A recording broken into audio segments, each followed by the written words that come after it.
Good morning students, ज्ञान विहार की online class में आपका स्वागत है। लास्ट लेक्चर में हम electric field intensity due to charge non conducting solid sphere, जिसके 3 पॉइंट थे, आउटसाइड, इनसाइड और सरफेस। तो हमने 2 पॉइंट पे इलेक्ट्रिक फील्ड इंटेंसिटी कैलकुलेट की थी, मैग्नीट्यूड वैल्यू निकाली थी आउटसाइड पे और सरफेस पे। तो आउटसाइड पे इलेक्ट्रिक फील्ड इंटेंसिटी की वैल्यू आई थी, वो आई थी हमारे पास E = KQ/r², small r square outside में, और ES सरफेस में हमारे पास इलेक्ट्रिक फील्ड इंटेंसिटी आई थी KQ/R²। आज हमें इलेक्ट्रिक फील्ड इंटेंसिटी कैलकुलेट करनी है कौन से पॉइंट में? इनसाइड पॉइंट में। Electric field intensity at A point inside of solid sphere. तो सॉलिड स्फीयर में अगर कोई पॉइंट P इनसाइड हो तो इलेक्ट्रिक फील्ड इंटेंसिटी क्या होती है, उसके बारे में हम बात करेंगे। तो पहले डायग्राम समझने की कोशिश करो। डायग्राम क्या है हमारे पास? ये हमारे पास कैपिटल R रेडियस का एक सॉलिड नॉन कंडक्टिंग स्फीयर है, जिसकी रेडियस कैपिटल R है, इसका सेंटर पॉइंट O है। ठीक है, हमें पॉइंट P इनसाइड लेना है, किसी भी पॉइंट पे ले लो इनसाइड पॉइंट P, हमने यहाँ पे ले लिया पॉइंट P, तो O और P के बीच की डिस्टेंस है स्मॉल r। तो जब भी हम कोई पॉइंट P लेते हैं तो वहाँ पे एक गाउसियन सरफेस का इमेजिन करते हैं, इमेजिनरी गाउसियन सरफेस का सपोज करेंगे। तो यहाँ पे हमने एक इमेजिनरी गाउसियन सरफेस को क्या कर लिया? सपोज कर दिया। ठीक है, ये हमारे पास है पॉइंट P। इसके बाद हम क्या करेंगे? चार्ज की बात करेंगे। तो जो आपको कैपिटल R रेडियस वाला स्फीयर दिखाई दे रहा है, इसमें टोटल चार्ज कितना है? स्मॉल q, और जो स्मॉल रेडियस का स्फीयर आपको दिखाई दे रहा है, यहाँ पे हम चार्ज मान लेंगे q डैश। q डैश क्यों लिया? देखते हम जब भी गाउस लॉ की बात करते हैं तो गाउस लॉ क्या होता है कि किसी क्लोज सरफेस में या गाउसियन क्लोज सरफेस में टोटल चार्ज और एप्सिलॉन नॉट का जो रेशियो है वो फ्लक्स के इक्वल होता है। टोटल चार्ज और एप्सिलॉन नॉट का जो रेशियो है वो फ्लक्स के इक्वल होता है। तो टोटल चार्ज कौन सा? गाउसियन सरफेस में। तो यहाँ पे हमने एक गाउसियन सरफेस का इमेजिन किया, तो इस गाउसियन सरफेस में आने वाले चार्ज की बात करेंगे। तो यहाँ पे वैल्यू दे के रखी है, तो बड़े वाले जो बड़ा स्फीयर है कैपिटल R वाला रेडियस वाला स्फीयर है, उसमें हमने मान लिया टोटल चार्ज Q दे रखा है। तो छोटे वाले स्फीयर में हमने मान लिया कि यहाँ पे जो चार्ज होगा वो होगा Q डैश। यहाँ तक बात क्लियर होगी। तो फिर हम लिखेंगे according to Gauss law, according to Gauss law, according to Gauss law क्या होगा? Phi E = sigma Q upon epsilon naught. यहाँ पर सिग्मा Q क्या है? सिग्मा Q है Q डैश। गाउसियन सरफेस के बाहर चार्ज है उससे हमें कोई मतलब नहीं है, हमें बस जो गाउसियन सरफेस में जो चार्ज है उसी की बात करनी है, वही हमारे लिए टोटल चार्ज होगा। तो गाउसियन सरफेस में जो चार्ज है वो है Q डैश। तो पाई E की जो वैल्यू होगी वो होगी Q dash upon epsilon not, equation number 1। Last lecture में अगर इक्वेशन दे रखी हो 4 5, तो यहां से भी आप उसको आगे बढ़ा सकते हो। अगर 5 है तो यहां 6, अगर 4 है तो यहां 5 आप ले सकते हो, वरना 1 2 3 भी आप ले सकते हैं। तो अकॉर्डिंग टू गाउस लॉ, तो phi total charge upon epsilon naught, total charge है Q डैश, तो phi Q dash upon epsilon naught. यहां तक बात क्लियर। इसके बाद हम बात करेंगे according to flux definition.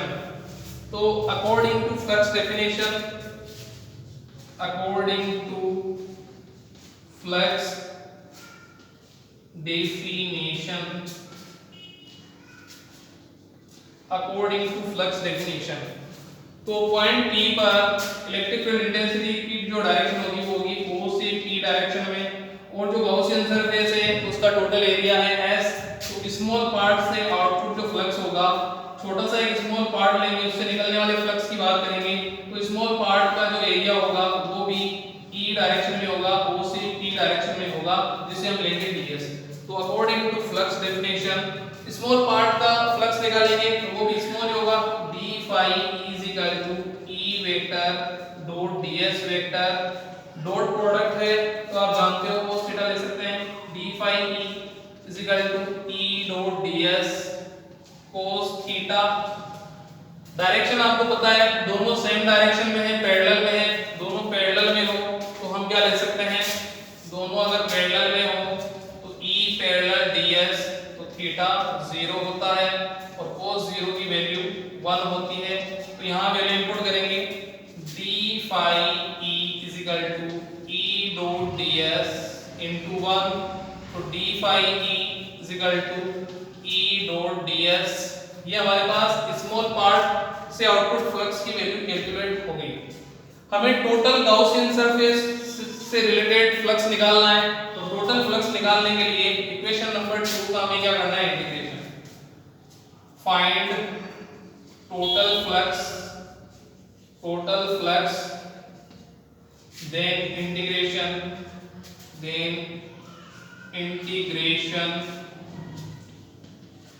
Equation number 2। तो इक्वेशन नंबर 2 को हमें क्या करना है, इंटीग्रेट करना है। तो integration d phi E is equal to integration E dot ds।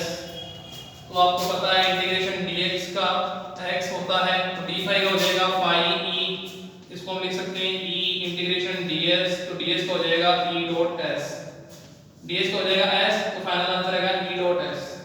यहाँ तक बात क्लियर हो गई। यहाँ जो s है वो एरिया है, किसका एरिया, गाउसियन सरफेस का।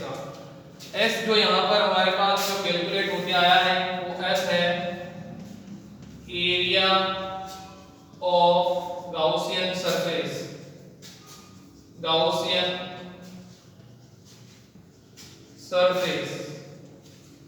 एरिया ऑफ गाउसियन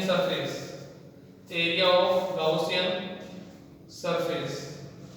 तो गाउसियन सरफेस जो है स्मॉल r रेडियस का एक स्फीयर है, तो इसका एरिया लेंगे, स्फीयर का एरिया होता है 4 पाई r स्क्वायर, तो 4 पाई स्मॉल r स्क्वायर इसलिए क्योंकि स्मॉल r रेडियस का जो स्फीयर है वही गाउसियन सरफेस है, तो इसीलिए हमने स्मॉल r स्क्वायर ले लिया।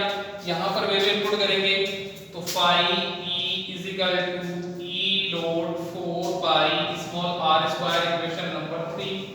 इक्वेशन 1 फ्लक्स की वैल्यू, इक्वेशन 3 फ्लक्स की वैल्यू 1 एंड 3 से, तो phi यहाँ से हमारे पास वैल्यू आ जाएगी E dot 4 pi r square equal to q dash upon epsilon naught. तो फाइनल आंसर आएगा E is equal to 1 upon 4 pi epsilon naught q dash upon r square. ये आ गया हमारे पास इक्वेशन नंबर 4। तो हमारे पास जो फाइनल फॉर्मूला आएगा वो आएगा E is equal to 1 upon 4 pi epsilon naught q dash upon r square. यहां तक बात क्लियर हो गई। अब आप देखो हमने जो कैलकुलेट किया है इनसाइड पॉइंट में इलेक्ट्रिक फील्ड इंटेंसिटी, वो आउटसाइड पॉइंट पे हमने जो कैलकुलेट किया है सेम टू सेम है, बस डिफरेंस है q डैश का। अगर आप यहां से q डैश हटा दो, यहां से भी अगर आप q डैश रिमूव कर दो, तो electric field intensity outside point पे हमने जो निकाली थी सेम टू सेम वही है। ठीक है, यहां पे हमने q डैश लगा दिया, क्योंकि यहां q डैश इसलिए लगाया है क्योंकि इनसाइड में जो हमने गाउसियन सरफेस लिया उसमें जो चार्ज आ रहा है उसकी बात करेंगे। आउटसाइड में था तो टोटल चार्ज q आ रहा था, तो हमें q डैश लगाने की जरूरत नहीं है। इनसाइड में जो गाउसियन सरफेस है उस सरफेस में आने वाला चार्ज ओनली q डैश है, तो हमने q डैश लिया, तो फाइनल आंसर आया हमारे पास E is equal to 1 upon 4 pi epsilon naught q dash upon r square. तो इसके बाद हमें क्या कैलकुलेट करना है, इलेक्ट्रिक फील्ड इंटेंसिटी और टोटल चार्ज में हमें रिलेशन बनाना है, और वॉल्यूम चार्ज डेंसिटी में भी हमें रिलेशन बनाना है। तो उससे पहले मैं एक बार आपको वापस बता रहा हूं, हमारे पास इलेक्ट्रिक फील्ड, हमारे पास एक नॉन कंडक्टिंग सॉलिड स्फीयर है जिसकी रेडियस है कैपिटल R, इसका सेंटर पॉइंट है O। दो पॉइंट पे हम पहले कैलकुलेट कर चुके हैं, आउटपुट जो आउटसाइड में पॉइंट है और सरफेस पे जो पॉइंट है उस पे हमने कैलकुलेट कर लिया। इनसाइड पॉइंट पे अभी हम कैलकुलेट कर रहे हैं electric field at A point, electric field intensity at A point inside of solid sphere. तो हम मान लेते हैं सेंटर पॉइंट O से स्मॉल r डिस्टेंस पे कोई पॉइंट P है जो इनसाइड है, उस पॉइंट P पर इलेक्ट्रिक फील्ड इंटेंसिटी कैलकुलेट करनी है। तो स्मॉल r रेडियस का हमने क्या ले लिया है, इमेजिनरी गाउसियन सरफेस। तो इस इमेजिनरी गाउसियन सरफेस में आने वाला चार्ज होगा उससे हमें मतलब है, बाहर वाले चार्ज से हमें कोई मतलब नहीं है। तो हमारे पास अकॉर्डिंग टू गाउस लॉ, तो phi is equal to sigma q upon epsilon naught. यहां टोटल चार्ज जो है, टोटल चार्ज है वो गाउसियन सरफेस में है, तो गाउसियन सरफेस में जो टोटल चार्ज होगा हम उसी की बात करेंगे। तो sigma q upon epsilon not, Gaussian surface में टोटल चार्ज कितना है q डैश, ठीक है, तो यहाँ पे हम लिख सकते हैं phi is equal to q dash upon epsilon naught, equation number 1। इसके बाद हम बात करेंगे अकॉर्डिंग टू फ्लक्स डेफिनेशन। तो पॉइंट P पर इलेक्ट्रिक फील्ड इंटेंसिटी की जो डायरेक्शन होगी वो होगी O से P डायरेक्शन में, और यहाँ अगर एक स्मॉल पार्ट लेंगे ds, उसकी डायरेक्शन भी होगी E की ही डायरेक्शन में। तो according to flux definition small part से आउटपुट फ्लक्स होगा। अब क्योंकि पार्ट स्मॉल है तो उससे निकलने वाला जो फ्लक्स होगा वो भी स्मॉल होगा, d phi is equal to E dot ds। ये चीजें आपको पहले कई बार बता चुके हैं तो आपको शायद पता भी है। डॉट प्रोडक्ट है तो cos थीटा जाएगा, दोनों सेम ही डायरेक्शन में है, E O से P डायरेक्शन में, ds O से P डायरेक्शन में, दोनों सेम डायरेक्शन में है। तो हम लिख सकते हैं E parallel ds theta is equal to 0, cos 0 की वैल्यू हो जाएगी 1। तो यहाँ फॉर्मूला cos 0 की वैल्यू इनपुट करेंगे तो d phi is equal to E dot ds into 1, तो यही वैल्यू हो जाएगी d phi is equal to E dot ds, equation number 2। तो ये जो गॉसियन सरफेस है इसके स्मॉल पार्ट से आउटपुट फ्लक्स हमारे पास आया है d phi is equal to E dot ds। हमें कैलकुलेट करना है टोटल फ्लक्स। तो टोटल फ्लक्स कैलकुलेट करने के लिए हमें क्या करना है, इक्वेशन नंबर 2 का हम क्या करेंगे, इंटीग्रेशन का साइन हमने लगा दिया। उसके बाद dx का इंटीग्रेशन होता है x, dx का इंटीग्रेशन x, तो d phi का इंटीग्रेशन क्या होगा phi e, इसी तरह ds का इंटीग्रेशन होगा s, तो phi is equal to E dot s।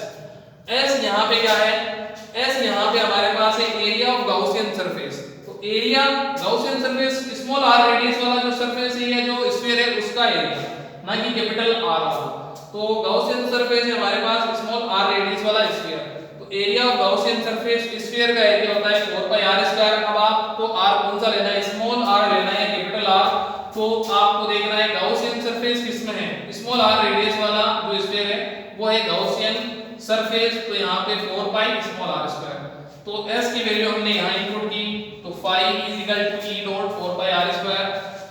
Equation number 3 और इक्वेशन नंबर 1 दोनों phi की वैल्यू है, दोनों को इक्वल करेंगे तो E dot 4 pi r square is equal to q dash upon epsilon naught। तो फाइनल आंसर आ जाएगा हमारे पास E is equal to 1 upon 4 pi epsilon naught q dash upon r square, equation number 4।